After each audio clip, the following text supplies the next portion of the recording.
So I'm sure all of you have heard of the MCU, the biggest movie franchise to ever exist, and possibly part of the most profitable genre ever, with their movies costing more than Elon Musk's entire net worth and playing serious cash. They've been going on a bit of a downward spiral recently, though, with how well received and how profitable some of their movies are. The recent Thor and Eternals movies didn't do great, Black Widow didn't do well, but we were still in pandemic times, kind of at that point, and the shows seem to be forgotten about mere days after they air, except She-Hulk. That's a different beast all itself that's been talked to death. But since the movie we're talking about today did well, although making $1 billion at this point is not as uncommon, so much so that just in this year 2 films reached that point and 2 others came really close, one of which I already did review not too long ago. It's also canon now that we live in a universe where 2 Minions films have somehow grossed over $2 billion altogether, so each one made almost $1 billion itself somehow. Either way, since it did well, it's getting a sequel soon, and I thought I'd take a look back at this film and see if it was actually as much of a masterpiece as people claimed it to be. Now, while doing some light research for this film, I realized just how long this film or basic idea was in development hell. Since the early 90s, Wesley Snipes had been wanting to make one, apparently to shake off stereotypes of Africa and show its majesty, which is pretty cool and an interesting, admirable idea. Although apparently some of the earlier drafts had people confusing the Black Panther character with the Party Black Panther, which was found in mere months after the first comic book of this character, which definitely played a bit of a part in this film not having its own more recently. Further problems arose when they just couldn't find the best director and writers for the project, basically making this at the wrong time and wrong place in a way.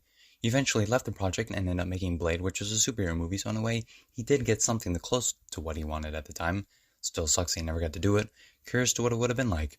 So for a couple years it just went nowhere, but eventually in the latter half of the 2000s when Marvel was becoming like the new thing, and the hip big new thing at that, Black Panther was announced as one of the characters they would adapt by Avi Arad, who was the CEO and founder of Marvel Studios, who was also responsible for those atrocious yet hilarious Venom films that did pretty poorly domestically but did wonders internationally.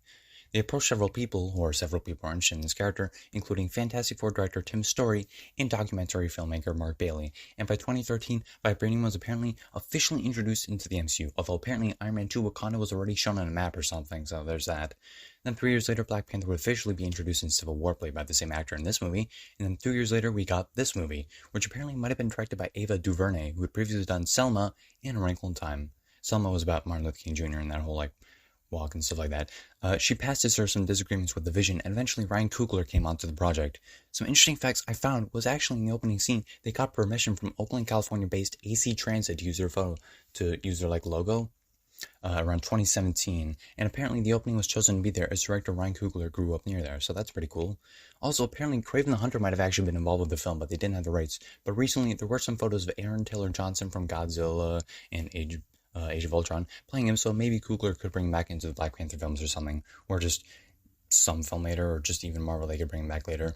Eventually, after some more interesting facts I neglected to include to not make this video even longer, the films got released, and the rest is history. History that is quite interesting. This is a brief and last segment before I actually get into the film, as I usually don't like to get political on this channel, but despite this film's more positive and uplifting themes, the reaction to criticism about this film at the time were pretty interesting. It's a lot to talk about, but to summarize the main points, there's a lot of talk about toxic racists trying to, quote, sabotage a Rotten Tomatoes score and how they will not stand for hate speech, which is totally admirable in concept. Just for this, it's hard to tell what is what with how polarized everyone and everything becomes on the internet. It's a whole if you hate this, you're racist idea, which is incredibly ironic and stupid as hell. It's entirely possible many of these people might have some internalized racism, but it's also likely people are labeling that because it's a majority black cast movie and this type of reactionary publicity sells. Hell, even when one negative review brought back the film's perfect score down to a still great 99%, people got pissy, which is just hilarious but also sad. Maybe it's just not good of a film, and it's fine to not like it or like it. You're not racist for liking a film with a majority black cast if that's not the reason. If you disagree, you're wrong. You need to stop focusing so much on the surface level stuff as it gets us nowhere. Stop dividing each other and just have a normal conversation. I don't know why this needs to be a big event with all this fake empowering and narcissism and retaliation towards criticism that's ironic at best and pathetic at worst. Yet, for such a big thing, it was a bit hard to find many descriptive articles about this without going down a rabbit hole, so I'll just keep it at that and actually get to the film. The film begins with a flashback of a comet with vibranium coming to Earth, which gave people the chance to advance much faster than in other countries, and despite other countries getting worse, Wakanda, the place that formed after vibranium came, got better because they hit it with just basically a giant projection. With such advanced weaponry and other things, I find it hard to believe the vibranium doesn't leak into other countries and have been used. I know in Age of Ultron I believe it was, but you think even earlier some people would have broken in, considering how easy it is for Killmonger to get in later. We cut to 1992 where two men are found by T'Chaka, who reveals this man named Cloud had stolen lots of vibranium and that someone was on the inside. The mystery is quickly solved, however, as a scientist from the Predator, who here named Jobu, is revealed to have helped Cloud, and his friend was actually an inside agent. T'Chaka tells him to come home for Judgment, but as we see later he finds Judgment much earlier than expected. Cut back to modern times, T'Challa talks about his plan to stop these convoys, and he does a really good job in this film. I know after an actor's death, one might feel bad criticizing their performance, and thus be me, like faking and stuff, but I'm being like dead serious. He has some good charisma and delivers his lines well. What are you talking about? I never freeze. He's a perfect physicality for his role as well, and just does a great job. It's a shame he died from colon cancer, but it's also crazy learning he filmed some of these movies while dealing it, and did as good of a job as he did. He disables the convoys with their prisoners inside and soon kills a bunch of men, with one prisoner revealing themselves to be Wakandan and helping T'Challa. Her name is Nakia, but because I'm an asshole, I'll be calling her Nokia for the rest of the review, which I barely mentioned her in, actually, realizing that. Her and T'Challa are together, and they, along with Okoye, who is also beating up the bad guys, go to the coronation, among other things. They pass by some random people who just nod as if this is normal, and I guess they rely on the people seeing the ship to not get suspicious of something being hidden, or just not talk about it. Alright, kind of a bad plan, but okay. We meet two other characters, T'Challa's mother, Ramonda, and his sister, Shuri. They talk about T'Chaka, who, if you've been watching these films, can remember he died all the way back in Civil War in an explosion. We then meet a couple more important characters, Killmonger and then Cloud again, but we'll get to him. We see Killmonger in a museum. He talks about artifacts and talks about one specific one actually being from Wakanda, and that soldiers from Benin just took them. How he knew this is unclear, but I guess considering all his later feats, knowing some artifact's origin isn't super duper crazy now, is it? He reveals to have poisoned this lady's cup, and Cloud, among others, come in and shoot the guards there all quite quickly, so they couldn't have moved, which is important as later he lets one leave to then shoot, saying if they spread out the crime scene, it'll make them look like amateurs. Problem is, he mostly killed everyone in one area, so having one dude spread out, if anything, looks like an amateurish attempt to be amateur killing. But hey, that's just me. I was also at first confused why he'd even bother making this look amateur, but I guess since the Wakandans already knew him for stealing vibranium, and now they're again stealing something vibranium, it would probably, done to just throw them off. But hey, you might be saying, won't the camera show this all? Nope, because there's someone else involved with the crime who helped out with that. So they make a clean getaway, and we see how this advanced civilization picks up their next Black Panther, by a fight. Possibly to the death. Oh, and the Black Panther's powers have to be taken away for this fight to be fair. There are several problems with this. Why can this power be taken away willy-nilly? Wouldn't T'Challa naturally be a bit stronger considering he's from a lineage of Black Panthers? So for the fight to be fair, he has to take away this power he already had despite not doing the very thing he needs to do in order to officially be Black Panther? This is confusing. How did he already have the Black Panther powers as his father was the actual Black Panther and he has to become the Black Panther now? I get that T'Chaka is dead, but still within the same movie of his death, he's using them without doing this tradition. Also, speaking of tradition, why is such an advanced civilization do they rely on brute strength? Yes, fights can require wits, but it's just also being really strong and fast on your feet. Why not basically do the Olympics with several different challenges, some requiring strength, other endurance, intelligence, or all of them? We also see Forrest Whitaker and Daniel Kaluuya, I think, but for the latter I'll just call him OJ because he was a way better character in Nope than this because he was just simply in it more and did better stuff. Nobody wants to challenge T'Challa, all but one dude who decided to wake up and smother himself in cocaine. He's M'Baku, who apparently mentioned something about the medical equipment, which I'll get to soon. To hand the nation over to this prince who could not keep his own father safe. I mean, an explosion like that is kind of hard to stop, but alright, asshole. They have a pretty good fight, and T'Challa actually gets stabbed, which I legitimately forgot happened, so that was surprising, which is kind of rare for these types of movies. He gets M'Baku to yield, because, it's better than not falling off to a 200-foot cliff. Wouldn't that be crazy if that ended up happening later? T'Challa gets crowned Black Panther as if he didn't already have the suit and powers, but whatever, it doesn't really matter, honestly. We see the Black Panther juice, which grows on plants, and apparently you have to take it, and there's also a serum to take it away. How this is possible is weird. So was this serum also naturally grown from the vibranium? Seems a bit counterintuitive. Also, this juice, which is actually called the art-shaped herb, but I never mention it as that later on in the script, which is kind of funny, is also only really taken by the new Black Panther, meaning for some reason, they just neglect to give it to their military or workers. Alrighty then. There's a nice scene in the ancestral plane with T'Chaka, but honestly it just reminds me of The Lion King, which this film seems to be a far more bloated version of, considering it's nearly 50 minutes longer than it. So, yeah. But we'll start seeing those similarities soon and pointing out more. It is still nice to see their traditions, so at least there's that. It's kind of entertaining and unique and different, so that's cool. We do also get a nice discussion of the themes of opening up to other countries to help, not being so isolated and, caring for others. And it's nice to see a blockbuster try to have a message. It is, however, a little bizarre where average this place looks, despite how advanced Wakanda is. I know tradition is a big thing, but Why rhinos? Why war rhinos? Why not literally anything else? The plot then realizes it has an action scene over 20 minutes, so Okoye tells T'Challa about Klaus selling vibranium in South Korea the next night. He leaves, but not before a cool scene with some high-tech stuff in the tech facility, I guess. It also has medical equipment. Either way, a cool scene. The real question is, what are those? That has now been dated horribly. Oh, when a kid's Black Panther wasn't confusingly powerful enough, his sneakers are completely silent, which I don't think is ever used in this film, so that was completely pointless. And also the suit can form around a necklace, and they can absorb and expel kinetic energy. Holy fuck. Might as well make him a god at this point. I don't actually think the actual gods in these movies were this overpowered. I don't think Thor was this overpowered, and so that's a whole nother discussion. We then meet Ross, played by Martin Freeman, who among being Bilbo Baggins was also in Cargo, which actually looks pretty good. The Entourage. You got a mixtape coming out? Oh, yeah. Yeah. Actually, there is one. Yeah, I'll send you the SoundCloud link if you like. Hey, Dave, can you get the link to Please, the tape? don't make me listen to your music. Wait, does he actually have music? Dang, now I kind of want to hear it. You think they're for you? Don't worry. I can do a deal with you all by myself. Thank you very much. Wait, is this code for gay sex? Damn, you pound a guy for 3 hours and he doesn't even give you any useful tips. Oh no, people are getting shot and stabbed without blood. Oh well, it's more violence than Jurassic World Dominion. I'll get to it, I promise. I'll get to that movie. It's just gonna take forever. Shuri uses this invention that's basically high-tech virtual driving, which is actually pretty cool and a nice addition to the film. Unfortunately, the scene isn't very tense as Zero is invincible, and I can't really defend it by saying, oh, it's showing him being so strong and not caring as part of his character and theme, when we've already had 2 fight scenes establishing that. It just gets a bit repetitive, despite the good soundtrack and visuals. Okoye calls guns primitive, yet has a literal spinner in a car. Oh, shit. Oh, shit is right, Cloud. These spears are also apparently vibranium, thus insanely overpowered. Alright, I'll just kind of check out for this scene. The setup with the kinetic energy gets paid off as T'Challa unleashes a mega cum load onto the car, thus destroying it. There's some more wacky hijinks to be had, and Cloud gets in prison where it's revealed he's infected with the cracker virus, thus making him act like a crackhead chewing up the scenery. Oh, I'm not complaining. Don't hurt me no more. What is love? Baby, don't hurt me. Don't hurt Oh, okay, so he's just completely crazy now. I mean, Age of Ultron, that was kind of there in like his 2 scenes, but he still to call him Demeter. So when he lost his right arm, did he lose his unseasoned chicken from last Thanksgiving and thus went mad?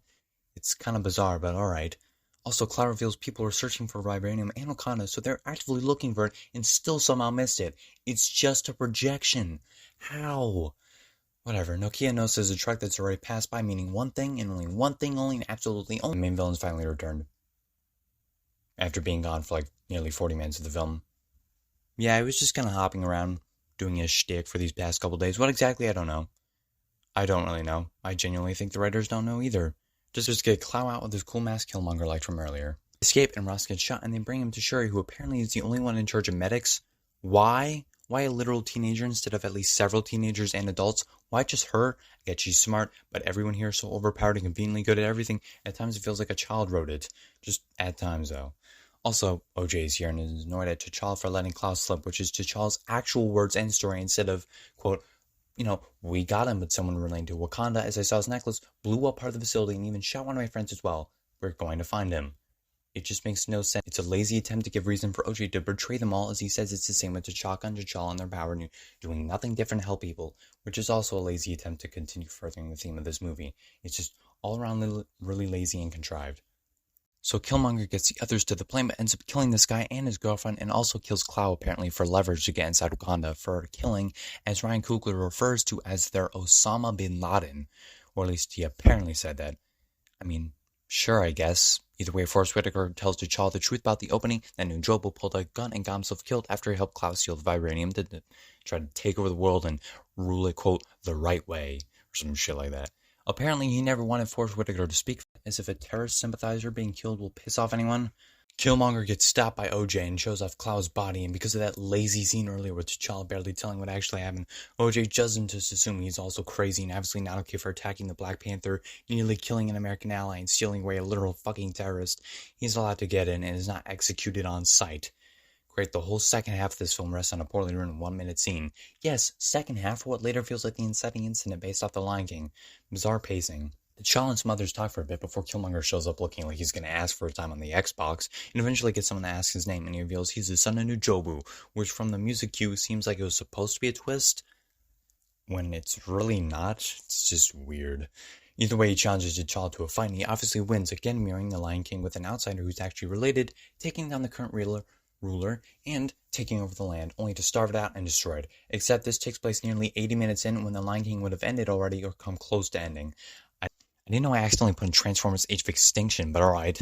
Killmonger kills Forrest Whitaker after he stupidly tells him he's the actual reason for his father's death instead of saying T'Chaka, that way nobody alive dies. Actually, wait, he already knew that.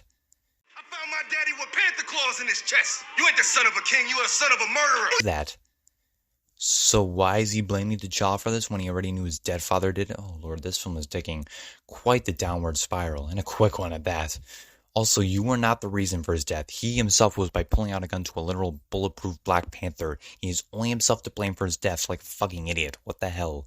And because of these guys not doing a damn thing about someone not directly in this fight being killed like idiots, T'Challa too gets presumably killed. But oh no, it's their tradition. Oh fuck off. It's still contrived and dumb as hell. T'Challa's family is exiled, so they, along with Ross, who is healed by the magic world of overpowered medicine, head off to get one bit of that magic Fortnite juice before Killmonger makes the others burn it all after taking some. So I guess it does just last for life. Then why the tradition? If this overpowered juice just stays with you for life, why even bother with the fight? Just have one take it. If it's like in the blood of the children, if he has them after taking the Fortnite juice, and they continue on maybe occasionally taking juice if it's not enough.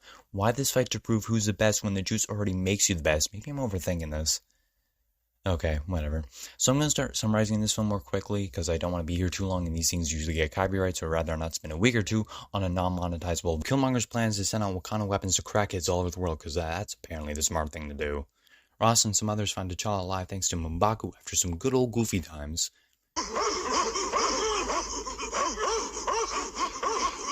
Because T'Challa let him live. He goes to the ancestral plane and already has finished his character arc by learning how it's wrong to turn your back to the world and let's face his problems without your help, etc. But this is a bit too quick. We still have a good 30 or so minutes left. Usually this type of realization happens later on and after several scenes of them discussing, leading the action scenes, maybe trying and failing to learn and getting in disagreements. It's still a pretty good scene, but yeah, there's that. You are wrong! All of you are wrong! To turn your backs on the rest of the world! He's a monster of our own making. M'Baku decides not to help T'Challa, but we all know where this is going. We then get the climactic final battle where the guards finally decide to fight Killmonger. Ross also remotely flies a plane like Sherry did for that car earlier. T'Challa gets harassed by Tarantino fans because since Markiplier's OnlyFans aren't free, they decide to harass someone else for free pics, but he uses the kinetic energy to get them off.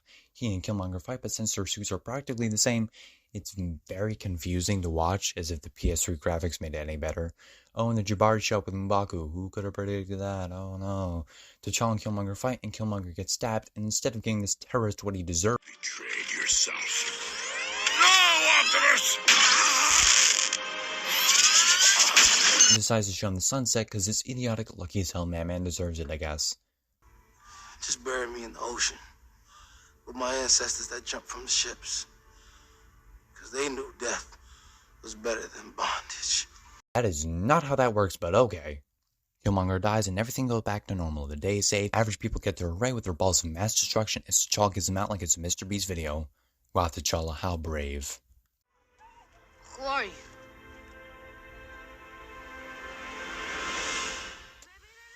Oh, my bad. His name is directed by Ryan Coogler.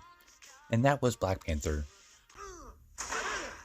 Not terrible, but not good. I know it's kind of a non-statement at this point, but superhero films are kind of predictable, and this one is no different. It has bizarre pacing, but even that does nothing to subvert expectations. Nobody really important dies besides, the villains. Even OG just kind of submits to defeat, and nothing really that bad happens to him. It's all just kind of washing over me.